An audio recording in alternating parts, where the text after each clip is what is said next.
Claire Reynolds, 45, had lived alone in her elegant Los Angeles home ever since her divorce 2 years ago. She was confident, graceful, and lived a quiet life as an interior designer. But loneliness, no matter how quietly it settles, eventually finds a voice. To bring some life back into her home and help with the bills, she decided to rent out the spare room. That's when Jake Miller entered her life. Jake, 25, was a photography student at UCLA. Polite, charming, and full of ambition, he was everything youthful energy represented. Claire saw him as someone harmless, a tenant. But over time, he became more than that. He noticed the smallest things: how she brushed her hair behind her ear when nervous, how she paused before answering questions, and how she made tea exactly at 9:30 every night. One Friday evening, it began to rain heavily. Los Angeles rarely saw such storms. Jake came home soaked, his camera bag drenched. Claire rushed to get him towels, laughing as he stood shivering, his clothes clinging to him. "Stay in the living room," she said. "I'll make us something hot." She returned with 2 cups of hot chocolate and a blanket. They sat on the couch, wrapped in the warmth of the moment. The rain poured harder, the thunder rolling through the sky like a heartbeat. "You know," Jake said, glancing at her gently, "I never imagined I'd end up in a house like this with someone like you." Claire smiled. "Someone like me?" "Strong, elegant, and so mysterious," he replied. There was a pause, that kind of pause where the silence says more than words. Claire's breath hitched for a second. "You're very kind, Jake. But I'm twice your age." "Maybe," he said softly, "but I've never connected with anyone the way I have with you." Lightning struck outside. Claire got up to draw the curtains. As she did, the power went out. The house fell into darkness, with only the flickering light of the fireplace casting shadows on the walls. Jake stood and walked toward her. "I'll get some candles," he said, his voice calm. They lit the room with soft amber flames, the kind that made everything look softer, more intimate. They sat again, this time closer. Claire's voice was quiet. "Sometimes I forget I'm allowed to feel again." "You are," Jake whispered. There was something magnetic in the air, not just attraction, but emotion, curiosity, and years of suppressed longing. Slowly, carefully, he reached out and touched her hand. She didn't pull away. Instead, she turned to him, and their eyes locked. "Jake, I'll stop if you want." But she didn't want him to stop. That night, something shifted between them. He leaned in, brushing his lips against hers. The kiss was soft, respectful, filled with emotion. It wasn't about age. It was about connection, 2 people finding comfort and spark in a stormy world. They ended up lying side by side on the couch, talking for hours. About their past, about their fears, about the things they missed, and the dreams they still had. It wasn't about lust. It was about longing, healing, and the kind of romance that no one expects, but everyone secretly hopes for. By dawn, the rain had stopped. Jake made breakfast. Claire sat at the table, smiling, a warmth in her chest she hadn't felt in years. "I don't know what this is," she said, "but it feels right."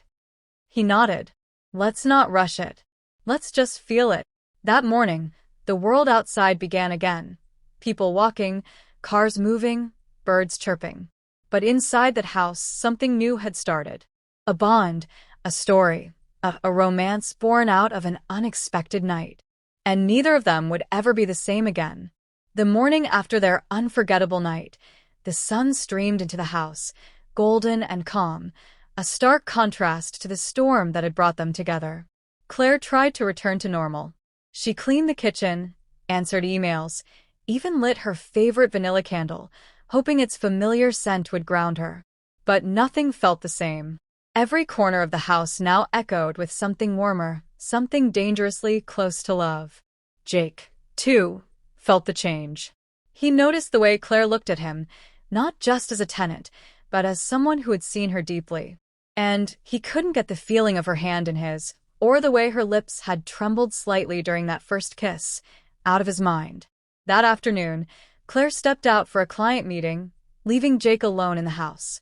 He wandered into the study, a room Claire rarely used. On her desk lay an old leather-bound photo album. Curiosity got the better of him. He opened it. Inside were photos from Claire's past, her wedding, her ex-husband, and a child. A boy. Maybe 10 years old. Then no more photos of him. Just silence and images. Jake's heart tightened. He had never heard Claire speak of a child. When Claire returned, Jake confronted her gently. Claire, I saw the album. The boy, was he your son? Claire froze. Her hand trembled as she set down her purse. Yes, she whispered. His name was Ethan. What happened? Her eyes welled with tears. She sat beside him on the couch. 10 years ago, he passed away. A car accident. My husband was driving. After that, our marriage fell apart. I never spoke of it again. Until now. Jake placed a hand on hers. You don't have to hide your pain from me, he said. Claire broke down. And Jake held her. Not as a boy trying to win her heart, but as someone who had stepped into her pain, who saw her completely. That night, they didn't kiss. They just lay beside each other in silence, her head on his chest, his hand running through her hair as she drifted off to sleep.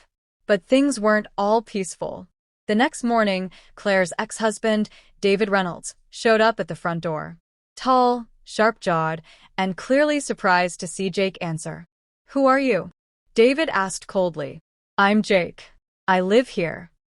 David narrowed his eyes. Is Claire home? Claire stepped out, her voice calm but firm. What do you want, David? I came to talk. About us. There is no us, she replied. His eyes darted to Jake again. So, this is your new life? A boy half your age. Jake stepped forward. You should leave. But David smirked. She'll come back to me. She always does. He left with a warning. Don't trust her too quickly, kid.